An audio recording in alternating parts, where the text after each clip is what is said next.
This is a list of every Warlock exotic in Destiny 2 Lightfall as of Season 20. In today's video, we're going to be ranking every Warlock exotic, from S tier to just straight horrible. If you guys enjoyed today's video, leave a like and subscribe to the channel.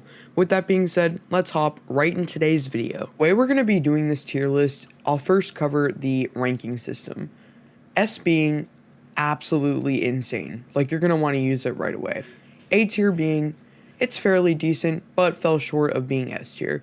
B, it's okay. C, as in, it's not the greatest. D being, just serves no purpose whatsoever, horrible. So we're going to start with the S tier exotics. Now I'm going to try and keep this as least biased as possible. Sunbracers, no debate, that goes straight to S tier.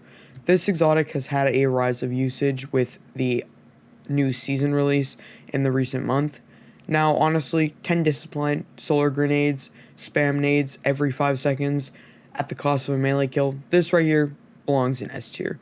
Starfire Protocol, Warlock DPS, phenomenal. These two exotics are just insane. Now, the Osamansi gloves right here, the stasis gloves, these also are literally S tier. The reason behind this is because it is absolutely fantastic in Grandmaster Nightfalls. The amount of ad clear and support that you can have with these gauntlets is literally phenomenal. Like, I absolutely love these on my raid team, GM team, etc. Now, I would want to throw Nothing Manticles in the A tier. However, the exotic is not working as intended, so we're going to have to put it in B tier. Don't get me wrong, Nothing Manticles aren't horrible, but they don't belong in S tier or A tier due to the perk being bugged right now. Now, I'm going to be honest here, Ophidian aspects, they're horrible in PvE, but PvP, S tier right here. This is a fantastic PvP exotic as it gives you melee lunge as well as melee. Alright, so let's take a minute and pause here. Before we get into the rest of today's ranking, I would like to say we have a special sponsor today.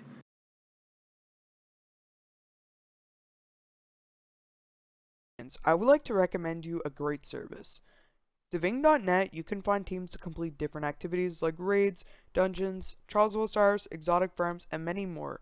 All the services can be done without account sharing. You don't need to give your login or password. To order a service that you like, you need to choose the self-play option. When you select something that you like, choose your platform.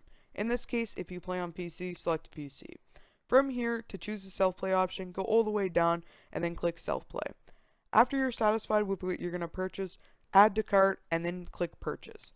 After finding out what you want to purchase, you're going to want to go to your coupons and type code HECTIC for a 15% discount on all products. From here, type your email so that they can contact you. Then choose a payment method and check out. I'd highly advise this service. The best part is you can contact an operator at all times, 24/7. Play and handling to your guns. Currency and armlets can go in B tier for PvP. Now, Astrocyte Verse is horrible when it comes to PvE. However, we can throw this in C tier. It's not the greatest. Blink in general is not the greatest when it comes to PvP. Now, Chromatic Fire is actually surprisingly really good when you pair it with Ace of Spades. However, one gun pairing well with this exotic won't change the general performance, so we're going to have to throw it in C tier with Astrocyte Verse. Necrotic Grips paired with Thorn or Austeria Striga is a lot of fun to use, and it's actually really, really good. We're going to throw this in A tier. Now, Phoenix Protocol is absolutely fantastic when it comes to clearing ads and getting your super fast, especially when in Grandmaster Nightfalls or even DPS phases when you have somebody shooting ads. It will help the well user get their well back. So we're going to have to throw Phoenix Protocol in S tier. Luna Factions is a exotic boot that essentially makes you reload faster in your healing rifts, empowering rifts, and Well of Radiance. However, they were good, and they still are good, don't get me wrong. However, it's not going to change the fact that we have things like Sunbracers, Starfire Protocol, as well as these exotic stasis gauntlets. So therefore, we're going to have to throw in A tier with Necrotic Grips. Not horrible, but also not S tier. Now, I'm going to be honest here, Geomag Stabilizers, they used to be absolutely fantastic in Season 13 when Chaos Reach was DPS meta, but now they serve literally zero purpose. The Fellwinners helmet right here is okay, but it won't go anything higher than C tier. The reason to as why I say this is to start with the main thing. What this helmet does is literally makes your powered melee kills create a burst of energy that weakens nearby targets, which essentially is literally what Sunbracers does in short. So you're not really gonna need like Fellwinter's Helm when you have Sunbracers. So I would say that this cancels this out. Now the next thing I'm going to be ranking is Winter's Guild. Honestly, melee kills increase melee damage, nothing crazy. I'm gonna have to put this in D tier. This is just horrible. You're never gonna be meleeing things when you are in a Grandmaster Nightfall. Therefore, it really just doesn't matter. The next thing we'll be doing is Skull of Amakara. Nova Bomb kills grants super energy. Right here, really to start, no one really uses Nova Bomb besides DPS the odd time. And I don't really think melee kills are going to make too much, or not melee, super kills are going to grant you a lot of super energy. I would put this in D tier as well. Not really anything crazy. Now the next thing we'll be ranking is Apotheal's Veil. What this will do is it will allow your ability energies on Supercast to essentially get class energy. It's kind of a support exotic. This goes in D tier. Nobody ever runs this. Controverse holds, I want to put in S tier. However, I feel like they belong in A tier. Now, again, next season, this tier list will change drastically. So if you guys would like to see an updated tier list next season, please let me know. The reason behind this is because Starfire Protocol is going to be getting nerfed according to leaks. Now, the next one we'll be ranking is Sanjuan's Alchemy. This is a exotic chestplate. Overall, this is a lot of fun, but it's not really S tier. What this will do is it will make weapon kills while in a rift extend the rift duration. Nothing too crazy, but we'll be putting in a C tier. Not useless, but not the greatest. Now, the next exotic we're going to be ranking is Second Fulfillments. What this will do is it will make your empowering risk grant you devour damage dealt with within the radius of when you kill something. Honestly, nothing crazy. There's so many good ways to get devour. We're not throwing in D tier. Now, Crown of Tempest, very interesting exotic. This is going to be a big debate. Arc abilities or Jolt Fundables restore arc abilities. It's not horrible, but it's not the greatest. It does serve a use, so we're going to have to throw it in C tier. Now, the next one we're going to be ranking is Aeon Soul. What Aeon Soul does is it will pretty much allow you to choose 3 perks. They're good for GMs when you need heavy and stuff. They serve a decent purpose. We'll throw it in B tier. However, if you have a Hunter or Titan running this, it's a lot more useful. Trains versus Steps are definitely S tier for PvP. When it comes to PvP, straight up, no debate. They allow you to reload and get increased movement speed. Now, Claws of Amakara are phenomenal. One of my favorite exotics right now currently. A lot of fun. You can make some really good builds with this. We're going to have to throw it in A tier. The reason behind this is it pretty much gives you additional melee charge, similar to Starfire Protocol, which it's actually a lot of fun. Now, Nezarec Sin, great exotic, belongs in S tier. The reason behind this is because Void kills increase ability regen. This is great when you're soloing dungeons and stuff like that. In fact, I actually got my first ever solo Flawless Prophecy with Nezarec Sin. So, yeah. Maybe that's a little bias on my side, but yeah. Now, I'm going to be honest with you. I don't even want to rank this. Wings' Sacred Dawn. Yeah. You know, it's so bad that if there was literally a D tier, like, I would literally make a new tier and call it horrible. Like, oh, I can't even spell right. That's amazing.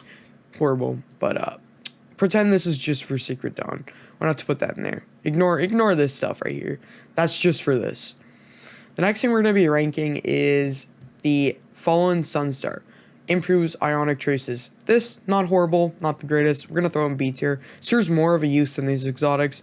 I know when it first released in season of the Plunder, it was really good. And don't get me wrong, it still is really good.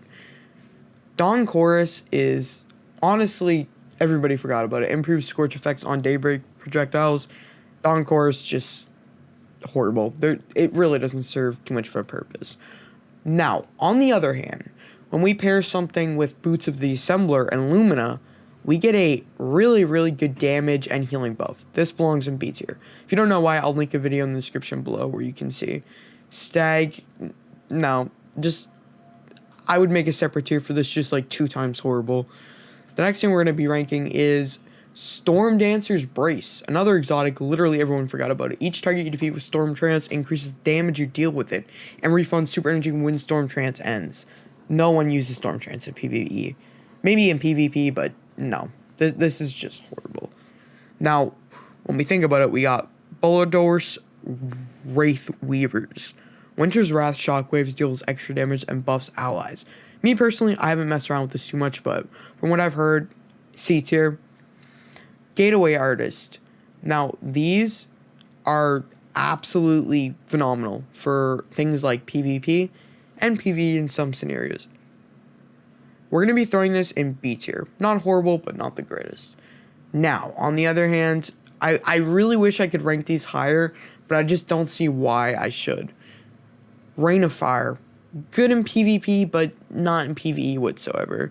So I'm going to have to throw it in C tier. I can't round up the PvP to an S tier.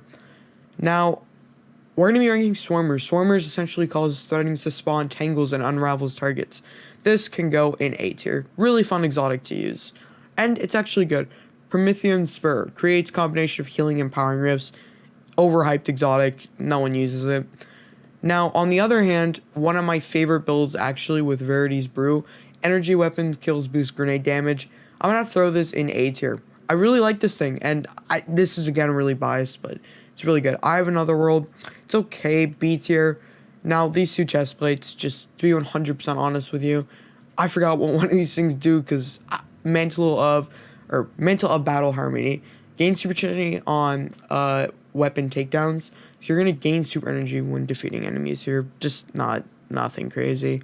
On the other hand, Vesper of Radius Rift releases an arc shockwave when cast Rift energy. Horrible. No one uses that. But yeah, this is my exotic ranking. I know I created a lot of drama with the last one.